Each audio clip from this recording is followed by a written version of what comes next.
English లో మాట్లాడాలంటే భయమా? మీలాంటి వాళ్ళ కోసమే spoken English personal training classes ఇప్పుడే జాయిన్ అవ్వండి. Hello everyone, I'm Anita and I'm here with you all to tell you all how to ask questions. Questions ఎలా అడగాలి, క్వశ్చన్స్ అడిగేటప్పుడు మనకున్న రూల్స్ ఏంటి, ఇది మనం క్లియర్గా నేర్చుకుందాం ఈరోజు. క్వశ్చన్స్ అడగడం చాలా ఇంపార్టెంట్ తెలుసా, ఎందుకంటే ఒక కాన్వర్సేషన్ ఎవరితో వెళ్ళి స్టార్ట్ చేయాలి అంటే మనం తెలుసుకోవాల్సింది ఒక క్వశ్చన్ ఎలా అడగాలి అని. క్వశ్చన్స్ అన్నవి లేకుండా ఒక కాన్వర్సేషన్ నడుస్తుందా అండి? ఒకసారి ఆలోచించండి. అంత ఇంపార్టెంట్ రోల్ని ప్లే చేస్తాయన్నమాట ఇంగ్లీష్లో క్వశ్చన్స్ అనేది. సో ఇలాంటి క్వశ్చన్స్ని మనం అస్సలు తప్పులుగా అడగకూడదు, కరెక్ట్గా అడగాలి. యాక్చువల్లీ క్వశ్చన్ అడగాలంటే 2 రూల్స్ ఉంటాయి.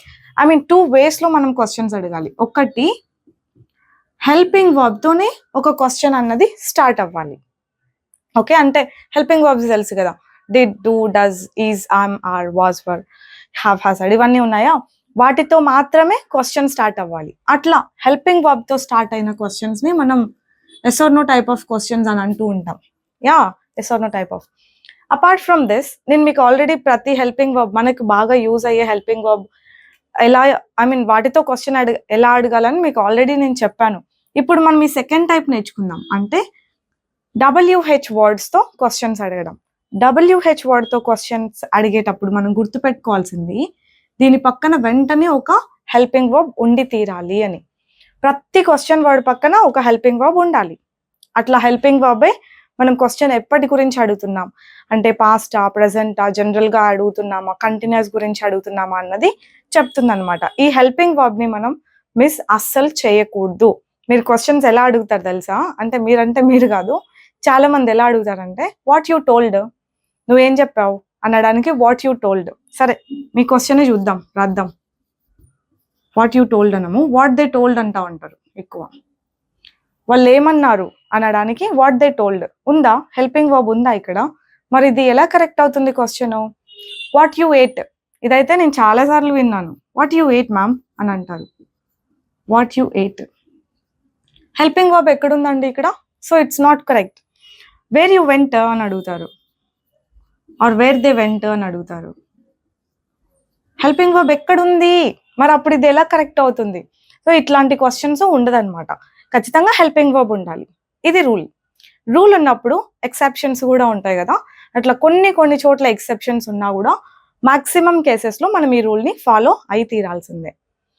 ఎక్సెప్షన్స్ ఏంటి అంటే నేను చెప్తాను తర్వాత. ఫస్ట్ ఈ రూల్ని ఫాలో అవ్వడం నేర్చుకుందాం, తర్వాత ఎక్సెప్షన్స్ గురించి నేర్చుకుందాం, సరేనా? ఈ WH వర్డ్ అంటే ఏంటి? దీన్ని ఫస్ట్ WH వర్డ్ అని ఎందుకంటారు తెలుసా? క్వశ్చన్ వర్డ్స్ Wతో కానీ హెచ్తో కానీ స్టార్ట్ అవుతాయి. అంటే వాట్, వేర్, వెన్, చూసారా, ఇవన్నీ వై Wతో స్టార్ట్ అయ్యాయి. హౌ మచ్, హౌ మెనీ, ఇట్లాంటివి ఉన్నాయా, అవి హెచ్తో స్టార్ట్ అయ్యాయి. అలా Wతో కానీ హెచ్తో కానీ స్టార్ట్ అయ్యే వర్డ్స్ని WH వర్డ్స్ అంటారు. వీటినే క్వశ్చన్ వర్డ్స్ అంటారు. రెండు ఒకటే, WH వర్డ్ అన్నా క్వశ్చన్ వర్డ్ అన్నా రెండు ఒక్కటే అనమాట. రూల్ అర్థమైంది కదా అండి? ప్రతి క్వశ్చన్ వర్డ్ పక్కన హెల్పింగ్ వర్బ్ ఉండి తీరాలి అని. సో ఈ హెల్పింగ్ వర్బ్లో ఎక్కువ డిడ్ యూస్ చేస్తారు. డిడ్ తెలుసు కదా పాస్ట్కి.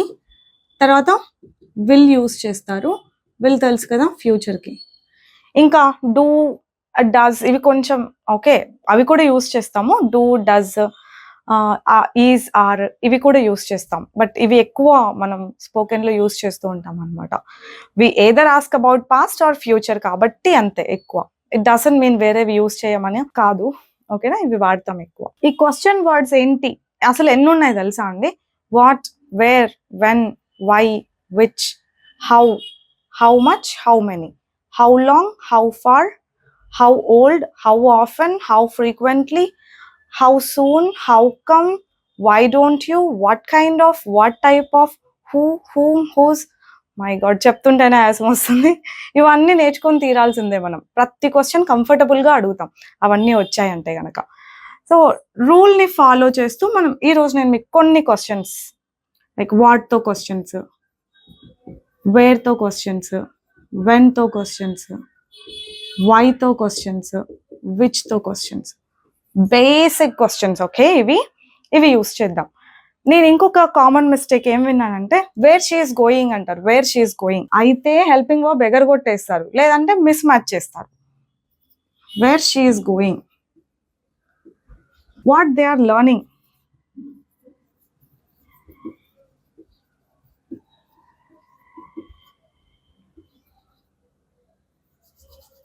ఇలాంటి క్వశ్చన్స్ మీరు అన్నా విన్నా ఒకటి ఆలోచించండి, క్వశ్చన్ వర్డ్ పక్కన హెల్పింగ్ వర్బ్ ఉందా లేదు. ఏదో ప్రొనౌన్ పెట్టారు, హెల్పింగ్ వర్బ్ ని ఇటుపక్క వేసేసారు, హెల్పింగ్ వర్బ్ ని ఇక్కడ తీసుకురండి, అప్పుడు మీరు అడిగే క్వశ్చన్ కరెక్ట్ అవుతుంది. ఓకేనా?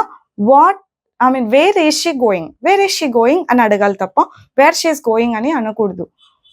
వాట్ ఆర్ దే లెర్నింగ్ అనాలి తప్ప వాట్ దే ఆర్ లెర్నింగ్ అని అనకూడదు. ఈ ప్లేస్మెంట్ చాలా ఇంపార్టెంట్. ఓకేనా అండి? అయితే ఎగరగొడతారు, లేదంటే పక్కన పెడతారు, అట్లా పెట్టొద్దు, కరెక్ట్ ప్లేస్ లోనే పెట్టండి. ఎందుకు తిన్నావు, ఇప్పుడు నా చాక్లెట్ మీరు తినేసారు అనుకోండి, ఎందుకు తిన్నావు అని అడగాలి. Every time you want to ask question మీరు బాగా అర్థం చేసుకోండి. మీరు పాస్ట్ గురించి క్వశ్చన్ అడుగుతున్నారా, కంటిన్యూస్ గురించి క్వశ్చన్ అడుగుతున్నారా, ఫ్యూచర్ గురించి అడుగుతున్నారా, ఆర్ రోజు గురించి అడుగుతున్నారా? ఈ 4 ఆస్పెక్ట్స్ గమనించండి అని నేను మీకు హెల్పింగ్ వర్బ్స్ చెప్పినప్పుడే చెప్పాను. ఇప్పుడు నా చాక్లెట్ ఎందుకు తిన్నావు నువ్వు అని అడగాలంటే నేను పాస్ట్ గురించి అడుగుతున్నా, అవునా? ఎందుకు తిన్నావు పాస్ట్ గురించి. సో పాస్ట్ గురించి యూజ్ చేయాల్సిన helping verb did. Why did you eat my chocolate? ఇప్పుడు మీరు నా చాక్లెట్ మీరు తింటూ ఉన్నారు అనుకోండి, తింటూ ఉన్నారు, ఎందుకు నా చాక్లెట్ తింటున్నావు, ఎందుకు నా చాక్లెట్ తింటూ ఉన్నావు, ఇది కంటిన్యూషన్ కదా. సో ఏం యూజ్ చేస్తారు? Are. Why you are eating my chocolate అంటారా? ఇంకా అనర్లేండి కదా. Why are you eating my chocolate? ఎందుకు తిన్నావు, ఎందుకు తింటూ ఉన్నావు. ఇది ఫ్యూచర్కి అడగలేం, ఎందుకు తింటావు నా చాక్లెట్ అనము, వై విల్ యూ ఈట్ అని.